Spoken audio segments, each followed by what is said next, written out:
அனைவருக்கும் வணக்கம். Trade and invest சேனலுக்கு உங்களை அன்புடன் வரவேற்கிறேன்.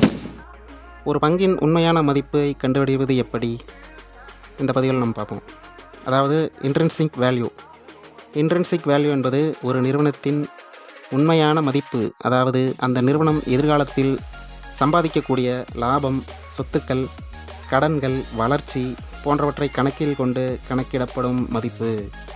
எளிய உதாரணமாக பார்க்கணுன்னா, ஒரு வீட்டின் சந்தை விலை ரூபாய் 80 லட்சம். ஆனால் அதன் இடம், வாடகை, வருமானம், கட்டுமான தரம் போன்றவற்றை பார்த்து அதன் உண்மையான மதிப்பு 1 கோடி என்று கணக்கிடுகிறீர்கள். சந்தை விலை ரூபாய் 80 லட்சம், இன்ட்ரின்சிக் வேல்யூ ரூபாய் 1 கோடி.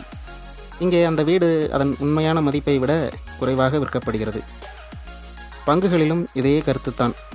உதாரணம், XYZ நிறுவனத்தின் மார்க்கெட் ப்ரைஸ் ரூபாய் 500, இன்ட்ரின்சிக் வேல்யூ ரூபாய் 700. இதன் பொருள் ரூபாய் 500க்கு கிடைப்பதால் அதன் உண்மையான மதிப்பை விட குறைவாக இருக்கலாம். இது வேல்யூ இன்வெஸ்டருக்கு ஒரு வாய்ப்பாக இருக்கலாம். மாறாக, மார்க்கெட் ப்ரைஸு ரூபாய் 900க்கு இன்ட்ரின்சிக் வேல்யூ ரூபாய் 700 என்றால் அந்த பங்கு அதன் உண்மையான மதிப்பை விட அதிக விலையில் இருக்கலாம். இன்ட்ரின்சிக் வேல்யூ எப்படி கணக்கிடப்படுகிறது? பல்வேறு முறைகள் உள்ளன. டிஸ்கவுண்ட் கேஷ் ஃப்ளோ மிகவும் பிரபலமான முறை. எர்னிங்ஸ் EPS அடிப்படையில், புக் வேல்யூ மற்றும் எதிர்கால வளர்ச்சியை வைத்து டிவிடெண்ட் டிஸ்கவுண்ட் மாடல். ஏன் இது முக்கியம்? நல்ல நிறுவனத்தை சரியான விலையில் வாங்க உதவும்.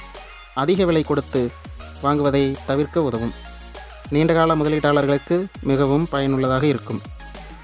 ஒரு பங்கின் மார்க்கெட் ப்ரைஸ் எப்போதும் அதன் உண்மையான மதிப்பாக இருக்காது. அந்த உண்மையான மதிப்பைத்தான் இன்ட்ரின்சிக் வேல்யூ என்பார்கள். மார்க்கெட் ப்ரைஸ் இன்ட்ரின்சிக் வேல்யூவை விட குறைவாக இருந்தால் அது நல்ல முதலீட்டு வாய்ப்பாக இருக்கலாம். ஆனால் இன்ட்ரின்சிக் வேல்யூ என்பது ஒரு கணிப்பு மட்டுமே. வெவ்வேறு முதலீட்டாளர்கள் வெவ்வேறு மதிப்பை கணக்கிடலாம். இன்ட்ரின்சிக் வேல்யூ ஒரு நிறுவனத்தின் உண்மையான மதிப்பு. மார்க்கெட் ப்ரைஸ் சந்தையில் தற்போது விற்கப்படும் விலை. இந்த வீடியோ பிடிச்சிருந்தா லைக் பண்ணுங்கள், ஷேர் பண்ணுங்கள், சப்ஸ்கிரைப் பண்ணுங்கள். Thank you friends.